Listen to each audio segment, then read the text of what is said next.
നടന്നതുപോലെ അതിക്രൂരവും പൈശാചികവുമായ ragging സംസ്ഥാനത്ത് പല വിദ്യാഭ്യാസ സ്ഥാപനങ്ങളിലും നടക്കാനുള്ള കാരണം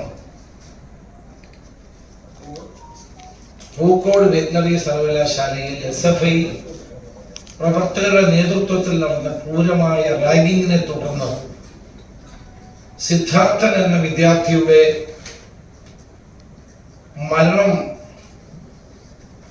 മരണവുമായി ബന്ധപ്പെട്ട പ്രതികൾക്ക് മുഴുവൻ ജാമ്യം കിട്ടിയതും തുടർ പഠനത്തിന് വേണ്ടി അനുവദിച്ചതുമായ 2 ഹൈക്കോടതി വിധികളുടെ ഭാഗമായിട്ടാണ്. കേരളത്തിലെ ബഹുമാനപ്പെട്ട ഹൈക്കോടതി 2 വിധിന്യായങ്ങൾ പ്രഖ്യാപിച്ചതോടെ ആർക്ക് വേണമെങ്കിലും ആരെയും റാങ്ക് ചെയ്യാൻ കഴിയുന്ന സാഹചര്യം കേരളത്തിൽ ഉണ്ടാക്കിയിരിക്കുകയാണ്. വളരെ ഗൗരവതരമായ ഒരു വിഷയമാണിത്.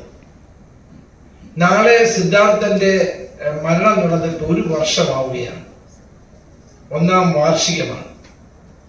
ഞാനിന്ന് അദ്ദേഹത്തിന്റെ പിതാവുമായി സംസാരിച്ചു. അടങ്ങാത്ത വേദനയും ദുഃഖഭാരവുമായിട്ടാണ് അദ്ദേഹം എന്നോട് സംസാരിച്ചത്. നീതിപീഠത്തിന്റെ കയ്യിൽ നിന്ന് നീതി കിട്ടാത്ത ഒരു പിതാവിന്റെ വേദനയാണ് എനിക്ക് അതിൽ നിന്ന് മനസ്സിലാക്കാൻ കഴിഞ്ഞത്.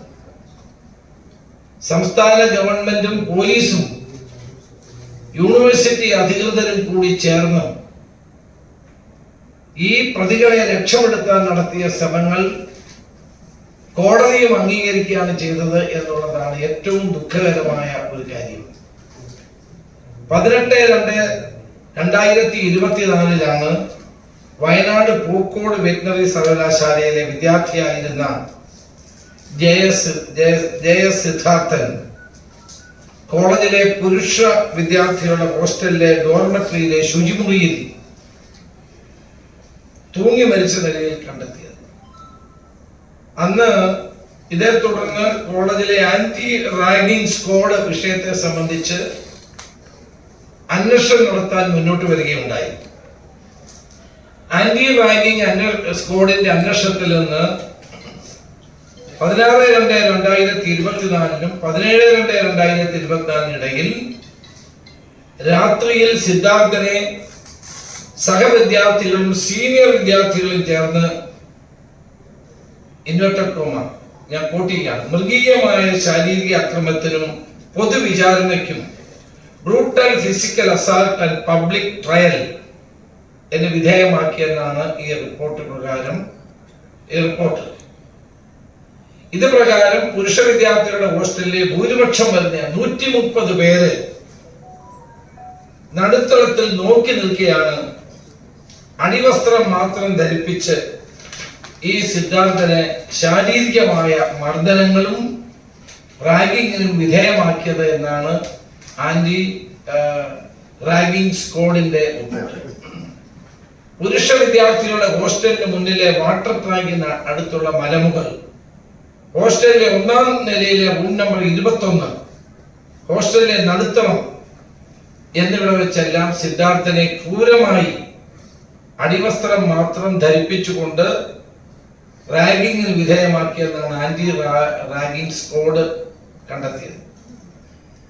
16/2/2024 രാത്രി ആരംഭിച്ച ക്രൂരമായ റാഗിംഗ് 18/2/2024 രാവിലെ വരെ തുടർന്നു. ഒരു തുള്ളി വെള്ളം ആ കുട്ടിക്ക് കൊടുത്തില്ല, ഭക്ഷണം കൊടുത്തില്ല. 20-ലധികം വരുന്ന SFI ഗുണ്ടകളാണ് അതിക്രൂരമായി ഈ കുട്ടിയെ റാഗ് ചെയ്തത്. ഞാൻ നിങ്ങൾക്ക് ഈ ആന്റി റാഗിംഗ് കമ്മിറ്റി സ്ക്വാഡിന്റെ റിപ്പോർട്ടിന്റെ കോപ്പി ഇപ്പൊ നിങ്ങൾക്ക് തരുന്നുണ്ട്. SFIയുടെ ക്രൂരമായ റാഗിങ്ങിനും ശാരീരിക അക്രമത്തിനും വിധേയനായ ഈ സിദ്ധാർത്ഥൻ പിന്നീട് ശുചിമുറിയിൽ തൂങ്ങി മരിക്കുക എന്ന നിലയിലാണ് കണ്ടെത്തിയത്. ഈ വിഷയം വലിയ തോതിലുള്ള ബഹുജന പ്രക്ഷോഭത്തിന് ഇരയായി. കേരളം മുഴുവൻ ഒറ്റക്കെട്ടായി ആ കുട്ടിയോടൊപ്പം നിന്നു. അങ്ങനെയാണ് 25/4/2024 CBIയോട് അന്വേഷിക്കാൻ ആവശ്യപ്പെട്ട് കോടതിയിൽ സമർപ്പിച്ച റിപ്പോർട്ടിൽ CBI പറയുന്നു, ഈ CBIക്ക് വിടാനുള്ള കാരണം എന്താണ്? ശക്തമായ ജനകീയ പ്രക്ഷോഭമായത്. അവസാനം CBIക്ക് വിട്ടു. CBI ആ റിപ്പോർട്ട് ഹൈക്കോടതിയിൽ 25/4/2024 സമർപ്പിച്ചു. CBI റിപ്പോർട്ട് ഞാൻ അതിന്റെ കോപ്പി നിങ്ങൾക്ക് തരുന്നുണ്ട്. CBI റിപ്പോർട്ട് 28-ാം പേജിൽ ഖണ്ഡിക 16(9) ഇങ്ങനെ പറയുകയാണ്: പ്രതികളായ 19 പേർ മരണപ്പെട്ട സിദ്ധാർത്ഥിനെ ശാരീരികമായി ആക്രമിക്കാനും ക്രിമിനലായി അപമാനിക്കാനും വേണ്ടി ഒരു ക്രിമിനൽ ഗൂഢാലോചന ആസൂത്രണം ചെയ്യുകയായിരുന്നു. ക്രിമിനൽ ഗൂഢാലോചനയുടെ ഫലമായി 10, 12, 13 പ്രതികൾ തിരുവനന്തപുരത്തെ വീട്ടിലേക്ക് യാത്ര ചെയ്തുകൊണ്ടിരുന്ന സിദ്ധാർത്ഥനെ തിരികെ വിളിക്കുകയും തുടർന്ന് ക്രിമിനൽ കോൺസ്പിറസിയുടെ ഭാഗമായി മരണമടഞ്ഞ വിദ്യാർത്ഥിയെ അനധികൃതമായി പുരുഷ വിദ്യാർത്ഥികളുടെ ഹോസ്റ്റലിൽ 21-ാം നമ്പർ മുറിയിൽ കൂട്ടിയിടുകയും അവിടെ വെച്ച് ബെൽറ്റ്, ഗ്ലൂ ഗണ്ണിന്റെ കേബിൾ, വയർ എന്നിവ ഉപയോഗിച്ച് അടിക്കുകയും തൊഴിക്കുകയും ശാരീരികമായ മർദ്ദനങ്ങൾ അഴിച്ചുവിടുകയും ചെയ്തു. തുടർന്ന് മരണമടഞ്ഞ സിദ്ധാർത്ഥനെ വിവസ്ത്രനാക്കുകയും അടിവസ്ത്രം മാത്രം ധരിപ്പിച്ച് നിർത്തുകയും ചെയ്തു. തുടർന്ന് അടിവസ്ത്രം മാത്രം ധരിച്ചിരുന്ന സിദ്ധാർത്ഥനെ പ്രതികൾ നിർബന്ധിച്ച് ഹോസ്റ്റലിലെ നടുത്തളത്തിലേക്ക് കൊണ്ടുപോയി. അവിടെ വെച്ചും ഭീകരമായ നിലയിൽ ഈ സിദ്ധാർത്ഥനെ ആക്രമിക്കുകയും അപമാനിക്കുകയും മരുന്നുകൾ നൽകാതിരിക്കുകയും മാനസിക ആഘാതത്തിൽ നിന്ന് പുറത്തു വരാൻ സിദ്ധാർത്ഥനെ അനുവദിക്കുകയും ചെയ്ത പ്രതികൾ സിദ്ധാർത്ഥന്റെ ആത്മാഹുതിക്ക് കൂട്ടുനിൽക്കുകയായിരുന്നു. CBI റിപ്പോർട്ടിന്റെ കോപ്പി ഞാൻ നിങ്ങൾക്ക് തരുന്നുണ്ട്. എന്റെ കാര്യം ഇത്രയും 2 സംഭവങ്ങൾ, ഒന്ന് CBIയുടെ അന്വേഷണ റിപ്പോർട്ട്, 2 ആന്റി റാഗിംഗ് സ്ക്വാഡിന്റെ റിപ്പോർട്ട്. ഈ 2 റിപ്പോർട്ട് വന്നപ്പോൾ ആ റിപ്പോർട്ട് നമ്മുടെ മുമ്പിലുള്ളപ്പോഴാണ് ബഹുമാനപ്പെട്ട കേരള ഹൈക്കോടതി പ്രതികൾക്ക് അനുകൂലമായ നിലപാട് സ്വീകരിച്ചത്. അതാണ് എന്റെ വിഷയം. ഈ കേസിലെ പ്രതികൾ ജാമ്യാപേക്ഷയുമായി ബഹുമാനപ്പെട്ട കേരള ഹൈക്കോടതിയെ മുന്നിലെത്തി. കേരള ഹൈക്കോടതി 2024 മെയ് 31 പുറപ്പെടുവിച്ച വിധിയിലൂടെ കേസിലെ മുഴുവൻ പ്രതികൾക്കും ജാമ്യം അനുവദിക്കുകയാണ് ഉണ്ടായത്. നിയമപരമായി പ്രതികൾക്ക് ജാമ്യം അനുവദിച്ചതിനെ ന്യായീകരിക്കാൻ എങ്കിൽ പോലും ജാമ്യം അനുവദിക്കാൻ കോടതി നിർത്തിയ വാദങ്ങൾ ഞെട്ടിപ്പിക്കുന്നതും തികച്ചും വാസ്തവ വിരുദ്ധവുമായ കാര്യങ്ങളാണ്. സിദ്ധാർത്ഥനെ ക്രൂരമായി ആക്രമിക്കുകയും അപമാനിക്കുകയും ചെയ്ത പ്രതികളെ അടിമുടി ബഹുമാനപ്പെട്ട ഹൈക്കോടതി ന്യായീകരിച്ചു എന്നത് ദുഃഖകരമായ ഒരു കാര്യമാണ്. മരണപ്പെട്ട സിദ്ധാർത്ഥനെ പ്രതികൾ ക്രൂരമായി ആക്രമിച്ചിരുന്നുവെങ്കിൽ അതിനുള്ള പരിക്കുകൾ ശരീരത്തിൽ കാണേണ്ടതായിരുന്നു കോടതിയുടെ നിരീക്ഷണമാണ്. അത്തരം പരിക്കുകളൊന്നും സിദ്ധാർത്ഥന്റെ ശരീരത്തിൽ ഇല്ലായിരുന്നു എന്ന് കോടതി വിലയിരുത്തി. ആ സാഹചര്യത്തിൽ പ്രതികൾക്ക് മരണമടഞ്ഞ സിദ്ധാർത്ഥനെ ഗുണദോഷിച്ച് നന്നാക്കാനുള്ള ലക്ഷ്യമേ ഉണ്ടായിരുന്നുള്ളൂവെന്നും മറിച്ച് ആത്മഹത്യക്ക് പ്രേരിപ്പിക്കാനുള്ള ഉദ്ദേശമില്ലായിരുന്നുവെന്നും കോടതി കണ്ടെത്തി. ഇംഗ്ലീഷിൽ ഞാൻ വായിക്കാം: to chasten the deceased and not to instigate him into committed suicide. തുടർന്ന് മരണപ്പെട്ടയാളെ ആത്മഹത്യയിലേക്ക് തള്ളിവിടാൻ പ്രതികൾ പ്രേരിപ്പിച്ചു എന്ന് വ്യക്തമാക്കുന്ന വിവരങ്ങളൊന്നും തന്നെ കാണാനില്ലെന്നും കോടതി വ്യക്തമാക്കി. I do not find sufficient material to establish any positive act on the part of the accused to instigate or aided the deceased to commit suicide. കോടതിയുടെ പ്രസക്ത ഭാഗം ഞാൻ നിങ്ങൾക്ക് തരുന്നുണ്ട്.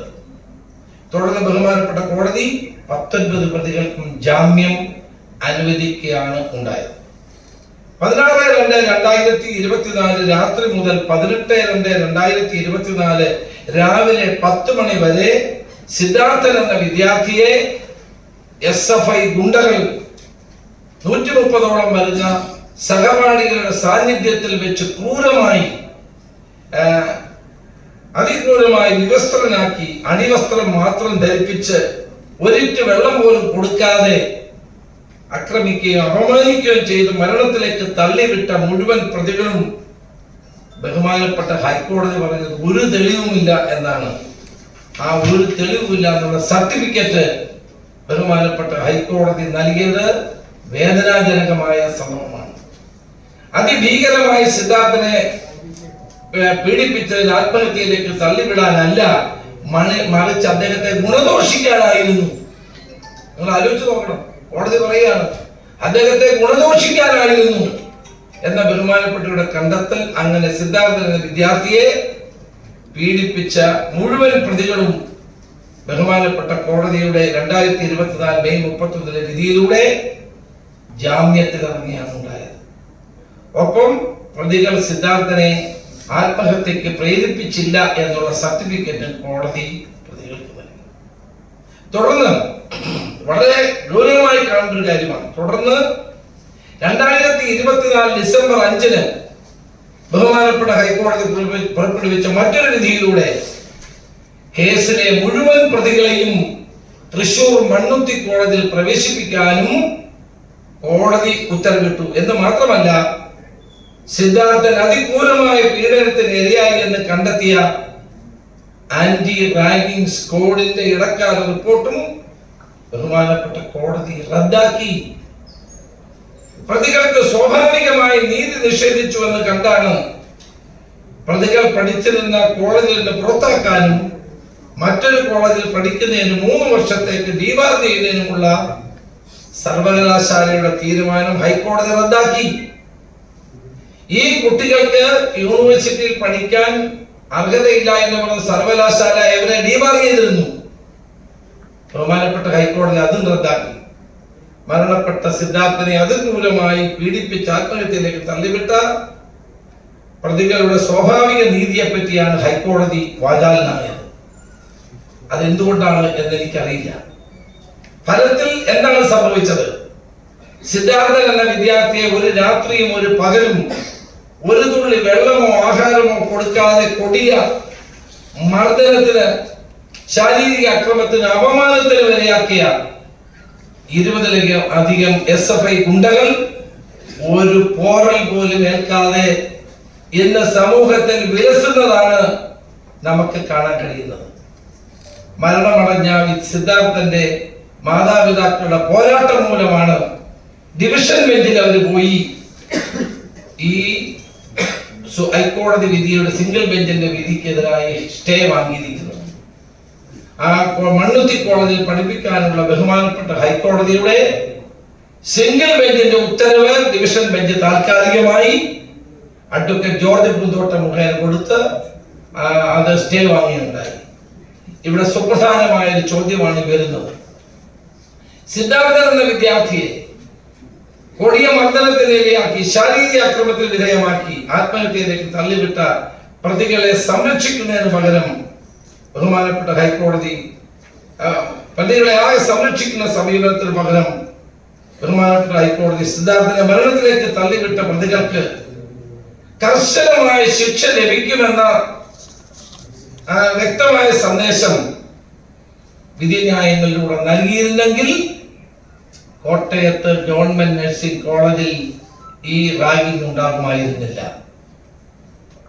ഇതുപോലെ കേരളത്തിൽ ഇനിയും റാഗിംഗ് ഉണ്ടാകുമായിരുന്നില്ല. സിദ്ധാർത്ഥൻ എന്നൊരു പാവപ്പെട്ട വിദ്യാർത്ഥിക്ക് ഭക്ഷണവും വെള്ളവും കൊടുക്കാതെ രാവും പകലും പീഡിപ്പിച്ച വ്യക്തികൾക്ക് കോടതി ഇന്ന് എല്ലാ വിധത്തിലുമുള്ള സംരക്ഷണം കൊടുത്തു എന്ന് പറയുന്നതാണ് ഇത്തരം റാഗിങ്ങുകൾ കേരളത്തിൽ നിരന്തരം നടക്കാനുള്ള സാഹചര്യം ഉണ്ടായിരിക്കുന്നത് എന്നുള്ളതാണ് വസ്തുത.